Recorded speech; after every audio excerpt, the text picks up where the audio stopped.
I don't know that Pretti knew he had bought a infamous gun, one prone to go off. That's certainly so widely described in gun circles that I knew it right away. It's widely described. It's discussed everywhere. But he might not have known. Maybe he walked into a gun Is it store. still on the market? Yep. Weirdly. Well, Sig Sauer claims to have solved the problem. I think there's a fair amount of evidence that the problem remains. And there's always the question of a manufacturer of anything is reluctant to pull things off the market because it effectively puts blood in the water with respect to lawsuits and things. But it's quite possible that the fancy gun he had, and he had a very fancy version of it, was discounted because nobody wants one. And he looked to him like a good gun. Maybe some gun store didn't tell him, hey, there's something you should know. And so he could have walked in unwitting. But do we know anything about his history as a gun owner, gun user? A little. And I think this comes from his ex-wife and maybe his parents. They understood that he had a gun. They knew that that was the case and that he was not generally known to carry.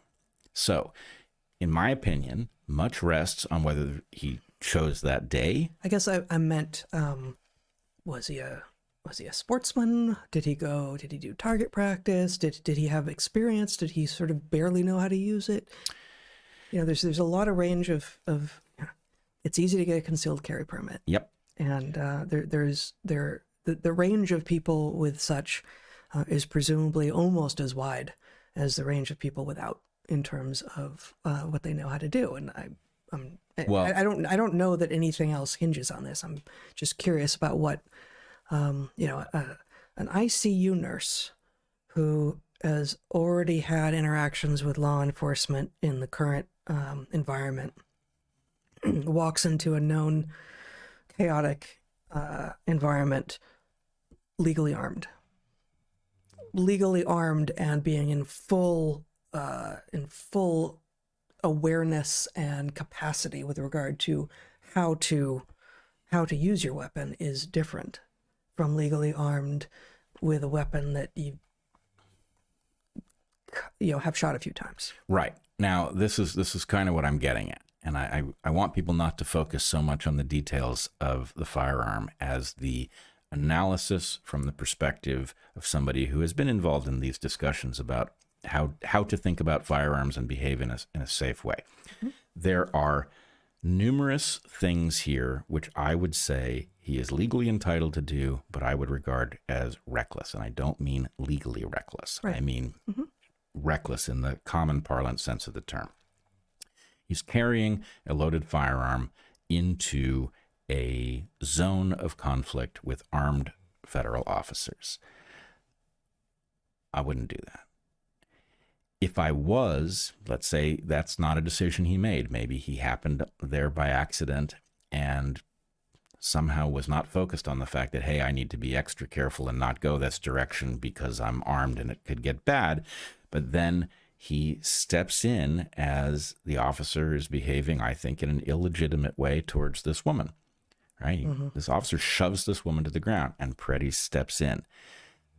I would argue that's reckless if you're armed the way he is because of exactly the sort of thing that unfolds. I don't know that he had one in the chamber because I don't know that his gun went off. But if the gun went off, it says he had one in the chamber, and I would say, wow, that's really reckless, especially with that gun. That's the kind of thing where you shoot your own leg, just taking it out of your holster because that gun doesn't have a safety. The only safety you have is not having one in the chamber. So